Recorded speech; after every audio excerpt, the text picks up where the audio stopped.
একসময় রোপা আমন ফসলের পরবর্তী সময়গুলোতে নোয়াখালীর পরিত্যক্ত জমি জুড়ে ছিল খেসারি ডালের আবাদ। বসন্তের শুরুর দিকে খেসারি গাছের নীল বেগুনি ফুলের অপরূপ দৃশ্য দেখা যেত। তবে বিগত কিছু বছরে নানা কারণে নোয়াখালীর কৃষকদের মধ্যে খেসারি চাষে আগ্রহ কমে যায়। এর কারণ হিসেবে দেখা যায় স্থানীয় জাতের ফলন কম হওয়া, প্রাকৃতিক দুর্যোগ এবং উন্নত জাতের বীজের সংকটের কারণে কৃষকরা খেসারি চাষ থেকে মুখ ফিরিয়ে নিয়েছেন। তবে বিলুপ্তপ্রায় ফসলের পুনরুদ্ধারে গত কয়েক বছর ধরে সরকারি এবং বেসরকারি প্রতিষ্ঠানের উদ্যোগে কৃষকদের মধ্যে নতুন আশার সঞ্চার হয়েছে।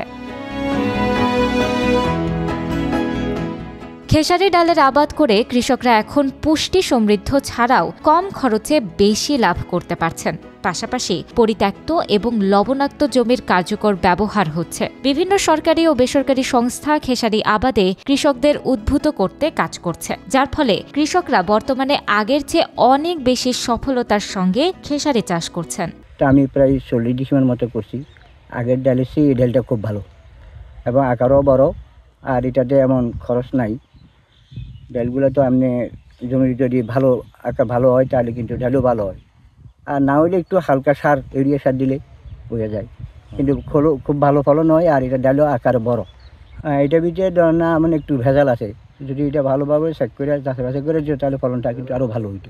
আমন চাষ বা তরমুজ বিভিন্ন রকমের চাষাবাদ করতে অনেক খরচ, কিন্তু এই খেসারি ডালটা চাষ করতে কোনো রকমের খরচ নাই। শুধু আমরা আমন ধানটা থাকা অবস্থায় সিটি দিই, অটোমেটিকলিভাবে এটা হয়ে যাচ্ছে। কিন্তু এটাতে লাভবান বেশি এবং প্রায় প্রতি একরে আমরা 20-25 মণ পাই। এটা যেমন 40-50 হাজার টাকা বিক্রি করতে পারি, কিন্তু এটাতে কোনো খরচ নাই, কোনো রিস্ক, মানে অর্থাৎ কোনো রকমের রিস্কও নাই, মানে কোনো রকমের এটা নষ্ট হওয়ার কোনো নাই, যার কারণে আমরা কৃষকরা এই চাষের প্রতি আগ্রহটা বেশি। অক্টোবরের শেষ থেকে নভেম্বরের শুরুতে যখন রোপা আমন ধান পেকে ওঠে, তখন কৃষকরা স্থানীয় জাতের খেসারি বীজ ছিটিয়ে দিতেন। মার্চের শেষ দিকে ঘরে তোলা হতো খেসারি, কিন্তু বর্তমানে নানা কারণে খেসারি চাষ কমে গেছে। কৃষকরা বলছেন স্থানীয় জাতের কম ফলন, বাজারের অস্থিরতা এবং উন্নত জাতের বীজের অভাব তাদের চাষাবাদে বাধা হয়ে দাঁড়িয়েছিল। তবে এখন কৃষি উন্নয়ন কর্পোরেশন, PKSF এবং সাগরিকা সমাজ উন্নয়ন সংস্থার উদ্যোগে উন্নত জাতের খেসারি বীজ চাষে কৃষকদের উৎসাহিত করা হচ্ছে। এবার কৃষকরা নতুন উন্নত জাতের খেসারি চাষে দারুণ সফলতা দেখছেন। তারা বলছেন খেসারি চাষে কোনো ধরনের মই, কীটনাশক বা সার ব্যবহারের দরকার পড়ে না। এতে খরচ কম হলেও ফলন বেশি হচ্ছে এবং রোগবালাইয়ের কোনো সমস্যা নেই। কৃষকরা ভালো দাম পাচ্ছেন এবং খেসারি ডালকে আরও লাভজনক ব্যবসা হিসেবে দেখছেন। আগে এই জমিটা ধরেন অন্যান্য ফসলগুলো তেমন ফলন পাইতাম না, প্রায় খালিয়ে থাকতো।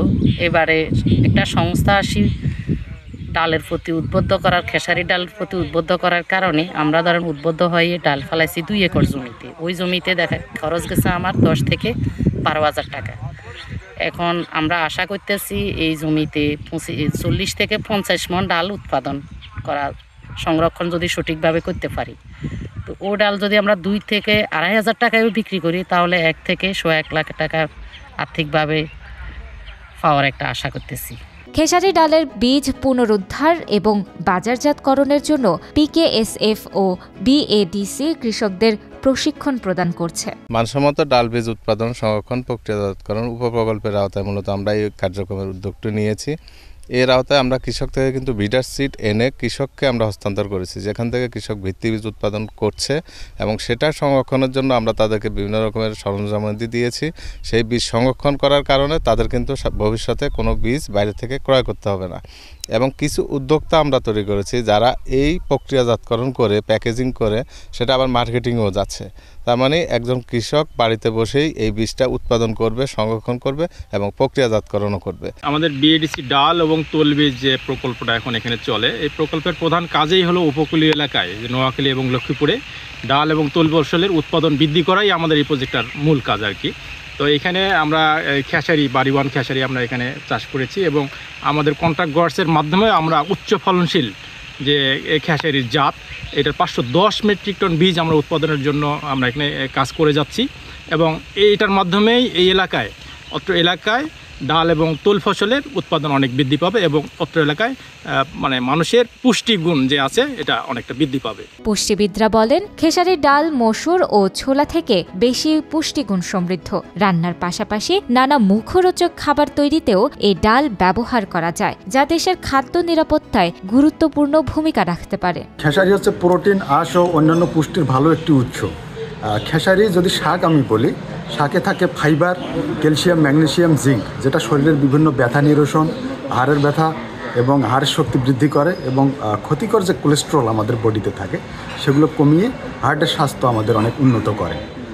এছাড়া খেসারির ডালের কথা যদি বলি, খেসারির ডালে থাকে 22 থেকে 24% প্রোটিন, যার মধ্যে অত্যাবশ্যকীয় প্রোটিনও আছে। এছাড়া খেসারির ডাল আমাদের ব্যথা, গিটের ব্যথা, বিশেষ করে অরুচি, দাঁতের মাড়ির ব্যথা এবং বিভিন্ন কোষ্ঠকাঠিন্য দূর করতে অনেক ভূমিকা রাখে। চলতি বছরে নোয়াখালীতে স্থানীয় ও উন্নত জাতের খেসারি মিলিয়ে 32,730 হেক্টর জমিতে খেসারি আবাদ হয়েছে।